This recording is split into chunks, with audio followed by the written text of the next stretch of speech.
is Pantry, and today I'm going to tell you how I cure my garlic. And I had a lot of questions after I pulled up this garlic, and I did my little spiel on it, and I wanted to address this because a lot of people don't know how easy it is to grow garlic. I didn't know for a very long time, and I am going to bring you in close, but for right now, I'm just going to chat about it for a second. So if you like these kind of videos, a little bit of information, go ahead and hit that thumbs up if you love garlic, and go down in the about section below, and I'll have a nice garlic press in the description box. You can shop through that Amazon link even if you don't need a garlic press, and yeah. All right, so I harvested what garlic I had this year so far. Now I still have some garlic out in the raspberry patch that I'll be pulling up when it dies down. But at this point, this is garlic that I planted last fall, and some of it got a lot of sunshine, some of it didn't. So that tells me where I need to plant it this fall. Did I say this fall? I meant last fall. So this fall, I will be doing the new raised round bed that I put in that has radishes and carrots and all that.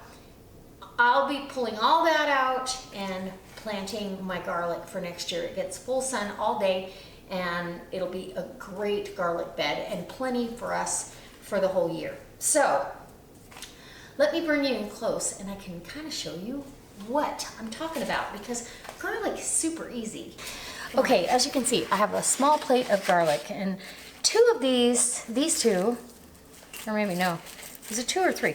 These two actually were in my wine barrel or whiskey barrel that I planted last fall, and they were pretty deep. Now, look at how big those cloves are. It's just fantastic.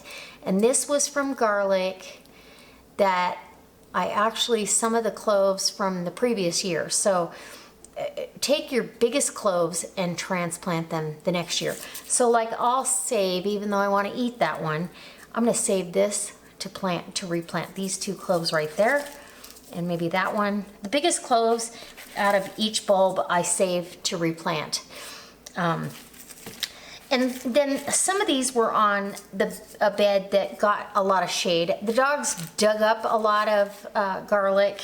I still have, like I said, I still have some to get, but even so, this is okay. It's still delicious. It's aromatic. So all I do when the stalks die back is go ahead and dig them up carefully, trying not to gouge into any of these.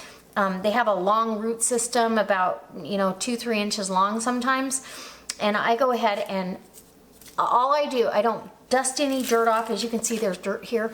I don't dust any dirt off. I lay them out all one direction and let them dry. And I let them dry in the sun. And it dries the skins, it dries the tops so you can clip them off without them weeping. And it dries out the roots, which I then, this has been, I think 4 days. This is at 4 days for me. I then cut the root end, all the roots, prickly roots.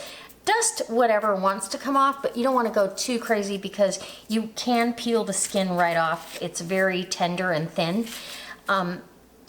So I get that done, clean them up as good as I can, and I leave them alone.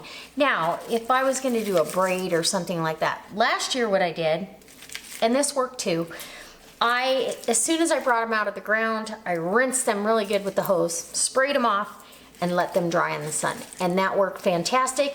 I actually, still in my garlic bowl, have a couple from last year in here that I know this one is from last year. It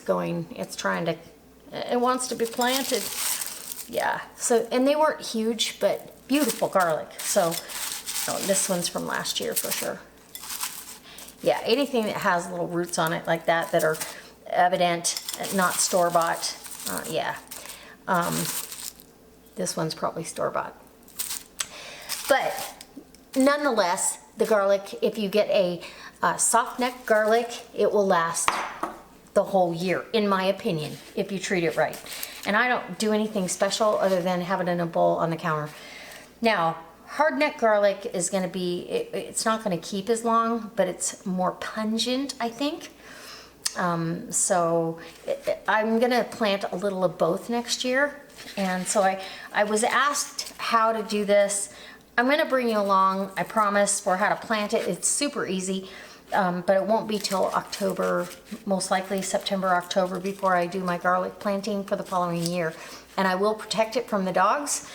They aren't getting into my garlic bed this time. So that being said, I hope this was helpful. If it was, go ahead and give me a thumbs up right now. Go down in the About section below and I'll hook you up with a couple places you can actually go purchase a garlic press and maybe some really good organic garlic for the fall to set yourself up for your own garlic bed. Literally, you put them in the ground, you let them grow, and they do fantastic. Harvest is usually in July, and like I said, I still have some out there that needs to be pulled up, but we're gonna have plenty of garlic for a while. All right, guys. I can't wait to see you next time for another delicious recipe or a quick tip for the garden, the kitchen, or whatever we might be doing around here. All right, guys, so thumbs up if you love garlic, and don't forget to come back tomorrow because I'm pretty sure we're gonna have another video of some sort, maybe a recipe. We're gearing up for tons of stuff. The garden, you know, it's not doing as great as I had hoped this year. The tomatoes are jamming though, and that I haven't had in a couple of years. So I'm excited to put tomatoes on the shelf again. I used my last jar the other night, and that was from 2 years ago. So I'm definitely going to be doing some canning videos coming up as soon as I have room in the pantry. And I bet you some garlic's going in. All right, guys. See you next time.